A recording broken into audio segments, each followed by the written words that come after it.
bienvenue sur Batmanon prend son bouquin. On se retrouve pour un petit update lecture de mes lectures du mois de mai 2019. Ce fut un mois qui fut rempli de lectures étonnantes et notamment de lectures dans des univers un peu dark. Oui, car ce mois-ci nous allons parler de pouvoirs de résurrection, de vampires, d'univers merveilleux à la Alice au pays des merveilles. Nous allons aussi aller en Norvège écouter de la musique classique. Comme on parle aussi de classique, nous allons aussi découvrir l'un des classiques de la littérature que presque tout le monde connaît et que presque tout le monde a lu à part moi. Voilà, maintenant c'est chose faite. Je vais commencer justement par vous parler de Stefan Zweig. Stefan Zweig, c'est le genre de nom quand tu t'intéresses un petit peu à la littérature que tu connais. Même si tu sais pas ce qu'il a écrit, même si tout le monde dit « Ah, Stefan Zweig, le joueur d'échecs ». C'est un petit peu comme Victor Hugo, Les Misérables, Baudelaire, Les Fleurs du Mal. Stefan Zweig, j'avais jamais eu l'opportunité en fait d'en lire. Mais ça me posait question, parce que cette histoire du joueur d'échecs, qu'est-ce qui peut bien se passer pour que ce bouquin soit autant connu? Lors d'un déménagement, mon père a vidé sa propre palle qui fait la taille d'un garage, et j'ai trouvé là-dedans ce petit bouquin de recueil de nouvelles au sein duquel on trouve Lettres d'une inconnue, ainsi que la fameuse nouvelle Le joueur d'échecs de Stefan Zweig. Ni une ni deux, je l'ai piqué. Et il fait partie cette année de mon challenge des 12 classiques à lire. C'est le plus petit de l'année, donc je peux plus me planquer derrière le nombre de pages. Voilà, les autres sont des bonnes pavasses qui m'attendent. Comme ce bouquin parle de deux nouvelles, je vais vous parler des deux vraiment très rapidement, car le format de la nouvelle fait que j'ai vraiment pas envie de vous spoiler ou de vous divulgacher, vu que l'Académie française a créé un équivalent français du verbe spoiler. Je divulgage, j'eusse été divulgaché. Bref, Lettre d'une inconnue raconte l'histoire d'un homme qui un jour va recevoir une lettre écrite par une femme qu'il ne connaît pas vraiment. Quelque part dans le monde, il y a une femme qui a fait tourner la totalité de sa vie autour de lui. Et lui, il ne le sait pas. Et ce mec, c'est pas une star, c'est pas un homme politique, c'est pas quelqu'un de connu. Et pourtant, il y a une nana, un jour, elle l'a croisé, elle va développer une sorte de fascination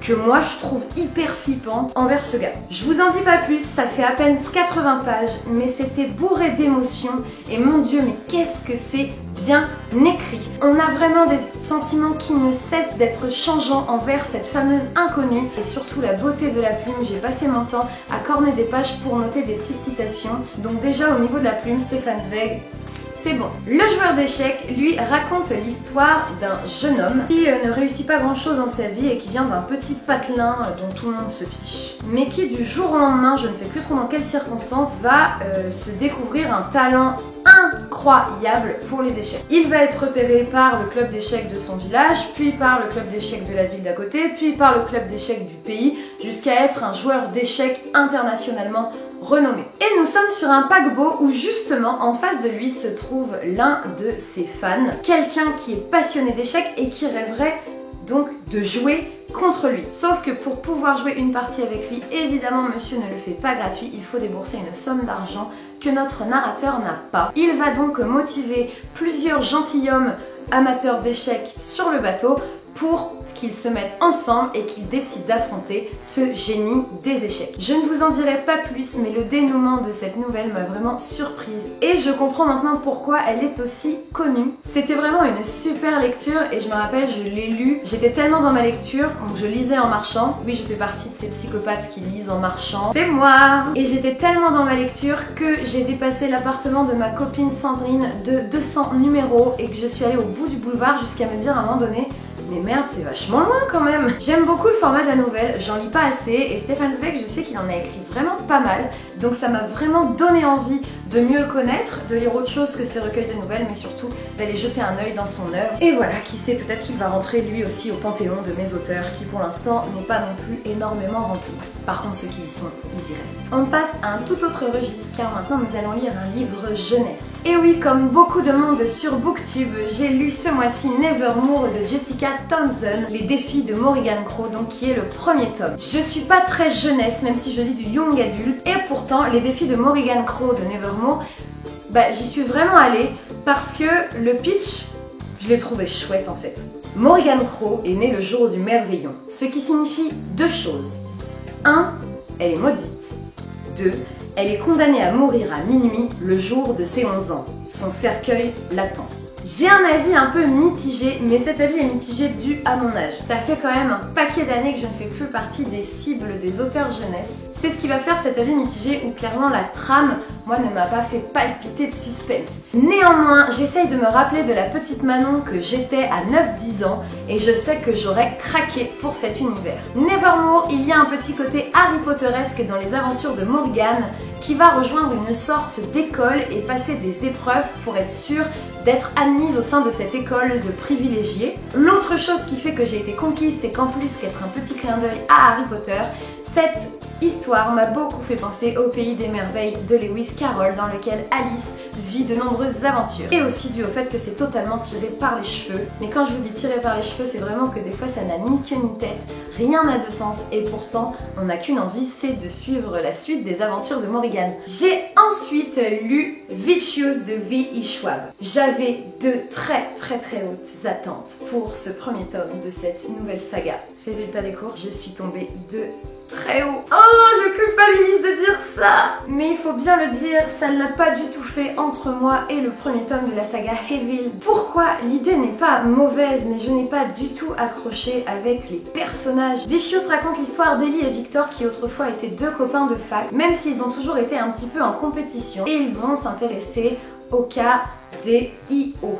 À la française EO pour individu extraordinaire. Oui, car il y a une sorte de légende ou d'accord tacite dans la société qui fait qu'on ne parle pas de ces personnes qui ont des pouvoirs singuliers. Ellie va donc décider de dédier son sujet de fin d'études à comprendre comment les IO apparaissent. Victor va être hyper jaloux car encore une fois Ellie attire toute l'attention sur lui avec ce sujet et ils vont donc se mettre d'accord comme bons compagnons de chambrée de faire l'enquête ensemble. Ils vont découvrir très rapidement que le meilleur moyen de devenir un IO est de vivre une expérience de mort imminente. Et comme ils sont têtus, jeunes et particulièrement couillons, ils vont décider tous les deux de faire des tentatives de suicide en espérant que ça va pas fonctionner pour se réveiller en tant qu'être extraordinaire. Jusque là, moi, ça me botte. C'est vachement glauque, on est d'accord, les personnages sont vachement bêtes, on est d'accord, mais ça me dérange pas. Je me dis, ça prend un petit tournant à la X-Men qui est pas désagréable. Alors, je vous ai fait le petit pitch d'entrée, mais en fait, ce qu'il faut savoir, c'est que l'histoire commence 10 ans plus tard, quand Victor s'échappe d'une prison et Kelly, lui, est au sommet de sa gloire. Victor veut se venger et on ne sait pas pourquoi.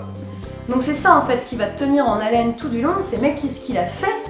C'était deux potes qui tentent des expériences malades. Qu'est-ce qu'il a pu faire, ce fameux Ellie, pour que Victor se retrouve 10 ans en tôle et n'ait qu'une envie, c'est d'aller lui casser la figure pour rester très poli. Et c'est là que la déception est arrivée, car en fait, c'est très long à se mettre en place. Et même une fois que c'est mis en place, je me suis dit, tout ça pour ça. De plus, les rebondissements sont très rapides et je trouve très peu approfondis. C'est un peu facile et déjà vu, et vraiment ça m'a déçue parce que Shades of Magic, c'était tellement incroyable. Écoutez, je vous invite à le lire quand même parce qu'il faut vous faire votre propre avis, mais voilà, moi je me suis fait le mien, il est pas bon et je lirai pas la suite. Donc pareil, guettez vos boîtes à lire, il sera dedans. Vu qu'on parle de bouquins qui ont été une déception, j'aimerais vous parler d'une lecture que je n'ai plus car en fait je l'ai lu et je l'ai revendu direct. Non pas parce que c'était tellement nul que j'avais pas envie de le garder, mais qu'en ce moment j'essaye un peu de désencombrer cette immense bibliothèque, car ce que vous ne voyez pas c'est que j'ai tellement plus de place qu'à côté en fait j'ai des piles de bouquins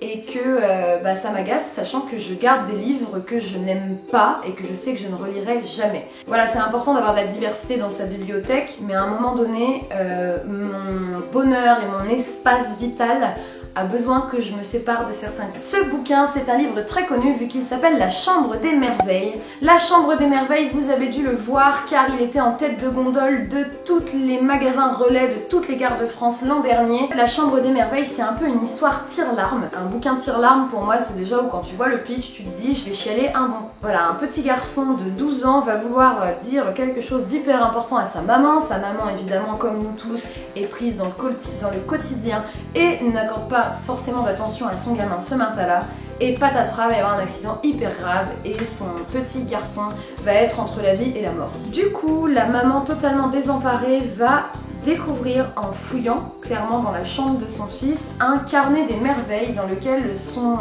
petit garçon de 12 ans a écrit du coup les choses merveilleuses qu'il rêverait de vivre. Ça fait beaucoup penser au superbe film Sans plus attendre avec Morgan Freeman et Jack Nicholson que si vous n'avez pas vu, vous allez vous dépêcher de regarder. Évidemment, son gamin étant dans le coma, elle va décider pour tenir mentalement de réaliser tous les rêves de son fils et donc de lui en parler en espérant que ça va lui donner l'envie de sortir du coma. J'ai trouvé ça plat.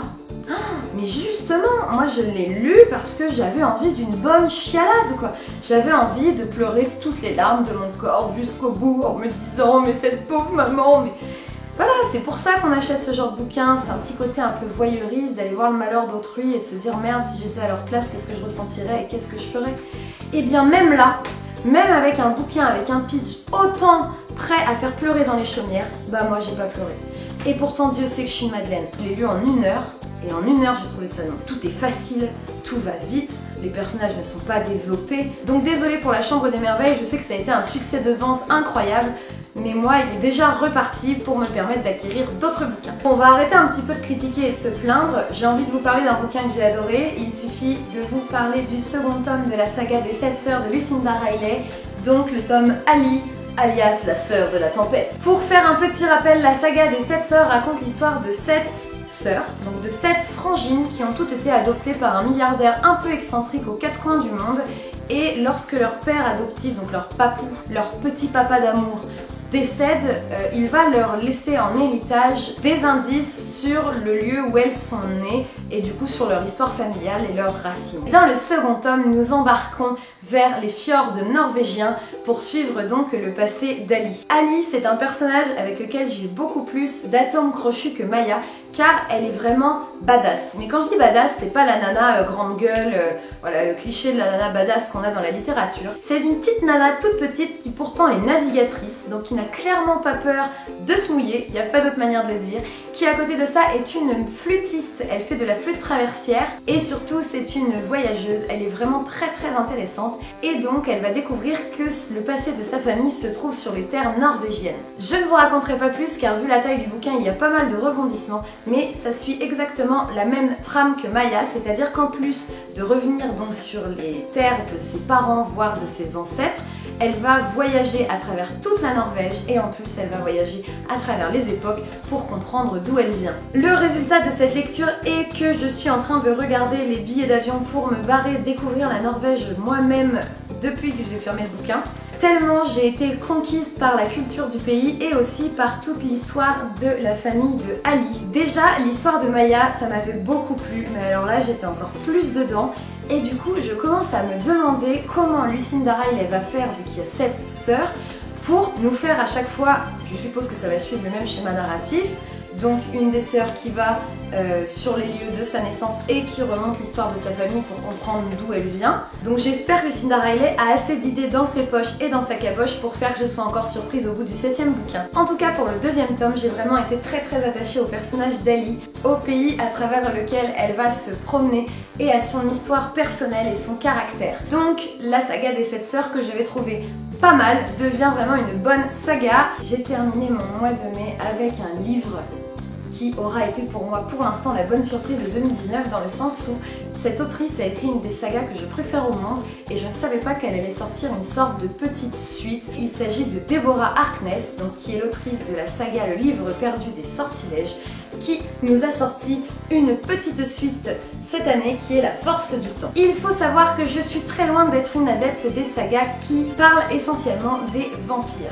Oui, j'ai été un peu traumatisée par Twilight. J'ai eu l'impression qu'après, dès que ça parlait de vampires, on était dans des histoires fleurs bleues neuneux à la mort moelle-neu, que de rime en E. C'est une saga qui va mélanger les vampires, les sorcières et les démons. Nous allons suivre l'histoire du fils de Matthew, Marcus, et remonter dans son passé jusqu'au jour où donc il est devenu vampire, et de son amoureuse Phoebe qui est une humaine et qui a choisi de suivre le lourd processus pour devenir elle-même vampire afin de rester avec son amant pour l'éternité. Vous allez me dire, je croyais que t'aimais pas les trucs de vampires un peu neuneux à la mort moelle-neu, ça y ressemble totalement. Mais non, c'est là toute la force de Deborah Harkness, c'est que elle, son univers est génial.